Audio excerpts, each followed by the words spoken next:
5月30号那天，王嘉尔在 ins 上随手甩出一张自拍，飞机舷窗做背景，大半张脸被帽檐压得低低的，没文案，就3个 emoji， 全网几乎是秒懂。说实话，这操作在当下的内娱生态里挺反套路的。现在艺人出个岔，跑个活动，恨不得提前3天发9宫格预热，工作室通稿，定位打卡，品牌联动，粉丝控评，一套流水线走下来，生怕你猜不到他的行程。可他倒好，不点名，不带 tag， 不 cue 任何人名，就靠3个符号，像递了个只有熟人圈才接得住的暗号。我挺欣赏这种分寸感的。在这个什么都要名牌，什么都要及时反馈的时代，懂得留白反而是一种高级的体面。他没说我去参加婚礼，但飞机、钻戒、教堂摆在那儿，懂的人自然懂。这种我去了，但不打算拿这事做流量的态度，比那些精修打卡照有厚度多了，也让人看到在喧嚣的娱乐圈里，依然有人愿意把私人关系留给私人领域。就在前一天，5月29号，何猷君和奚梦瑶刚正式官宣，6月1号，法国某庄园，承诺如约而至。7年2570多天。从2019年领证到现在，很多人早以为他们办过婚礼了。毕竟求婚视频上过热搜，官宣通稿满天飞，儿女双全的场面也见惯了。可实际上，那场轰轰烈烈的求婚之后，婚礼就一直卡在等等再说的状态里。最直接的卡点是2020年赌王何鸿燊先生离世，按家族规矩，何家子女需守孝3年，这期间不办喜事。等孝期过了，奚梦瑶自己也在节目里提过，性格偏内向，不太喜欢被一堆镜头围着，倾向于从简。但何猷君的态度一直没松过，婚礼一定要办，而且得办好。最后选在6·1儿童节，真不是为了凑梗，而是家里俩孩子6岁的广深和5岁左右的 Romy 要穿上小礼服当花童，把私人仪式交给孩子，把浪漫留给彼此，再把9月的澳门答谢宴留给家族礼数和人脉。分2步走，先兑现2个人的心意，再完成世俗的体面。我总觉得成年人的感情走到这一步，早过了非办不可的冲动期，能愿意花时间费心思去补一个仪式，本身就是一种对关系的郑重，也是对时间的一种温柔交代。说回王嘉尔这条动态为啥能瞬间点燃讨论，他和何猷君的交情真不是那种综艺同框一次就互称兄弟的前层人脉。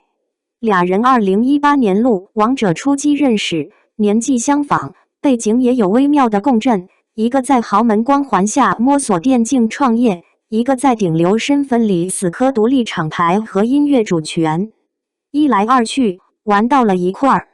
比较实锤的几个节点摆在那儿，2019年求婚现场，王嘉尔就在底下顺手录了段视频发 ins， 配文就一句轻描淡写的 You are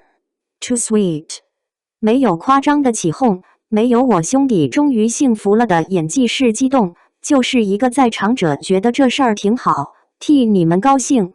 后来何猷君搞 V5 电竞俱乐部，最难的时候拉王嘉尔做合伙人。嘉尔自己算不上硬核电竞粉，但他真金白银投了。何猷君后来采访也明确说过，嘉尔是早期就加入的合伙人，不是挂名站台那种。反过来，嘉尔开演唱会，何猷君也去捧场，私下聚餐被偶遇的频率也不低。这种关系就维持在一种很舒服的节奏里，不天天绑定营业，但该出现的时候绝对不掉链子。我常觉得，成年人的友谊最难得的从来不是高频互动，而是低维护成本、高信任密度。你不用刻意经营，但关键时刻他知道你在，你也知道他不会缺席。这次王嘉尔专门调档期飞法国，网友第一反应不是他又在营销人脉，而是果然他会去。至于会不会当伴郎，目前没任何一方实锤。但从两人这层关系的厚度来看，大家猜这个位置大概率跑不了他。这2天婚礼伴手礼的细节也被扒出来了，算是目前曝光度最高的一件实物。粉色系礼盒，烫印 M&M， 名和 Morio， 里头装了定制真丝旅行套装、法国吊香香水、香薰蜡烛。最戳人的是一对任天堂马里奥和碧姬公主的手办，直接复刻了2019年那场超级马里奥主题求婚的核心元素。卡片上还手写了一句：“谢谢你为我们的故事而驻足，愿和你分享此刻的爱与欢心。”单份估价大概6000上下，但说实话，这钱花的值不值，根本不在单价上，而在他把7年前的起点原封不动地拎出来，打包放进盒子里，让到场的人带走一段记忆。现在办婚礼太容易陷入拼预算、拼排场的怪圈。可真正能打动人心的，永远是那些带着时间包浆的细节。把私人记忆做成伴手礼，不是炫富，是怕大家忘了他们是怎么开始的，也是用一种很克制的方式向到场的人致谢。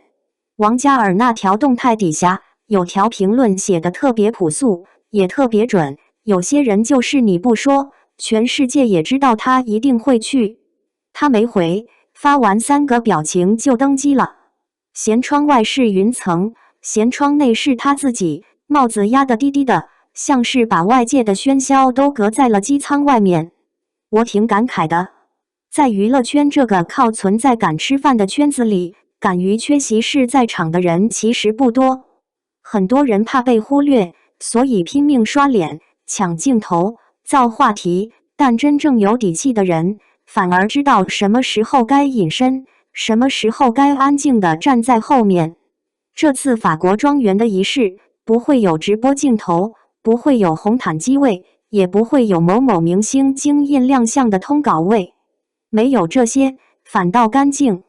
6月1号那天，大概率会有一个人坐在宾客席，或者安静地站在兄弟身后，看着何猷君把那句讲了7年的一定办变成眼前实实在在的画面，不抢风头，不添乱，只是陪着。这种陪伴比任何华丽的伴郎誓词都更有分量，也让人看到在流量逻辑之外，人与人之间依然可以保留最原始的信任与默契。其实回头看这场迟到的好，挺像他们这段感情的缩影。7年，经历了豪门规矩的等待，性格差异的磨合，事业起伏的互相托底，最后选在儿童节补上仪式，让2个孩子参与进来。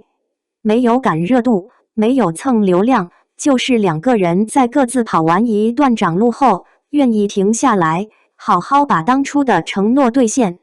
王嘉尔的那张自拍，3个 emoji， 没提婚礼，却把我在2个字说得明明白白。在这个什么都追求及时反馈的时代，还有人愿意花7年等一个仪式，还有人愿意默默吊荡起飞，半个地球只为占个场，挺难得的。感情也好，友谊也罢，最顶级的状态从来不是天天挂在嘴边，而是你懂我的欲言又止，我知你的不言不语。6月1号的法国庄园不会霸占热搜，但那份安静而笃定的体面，大概会在很多人心里留很久。毕竟，成年人的浪漫早就不是鲜花和钻戒堆出来的了，而是时间、耐心和一句"我陪你把话说完"的踏实。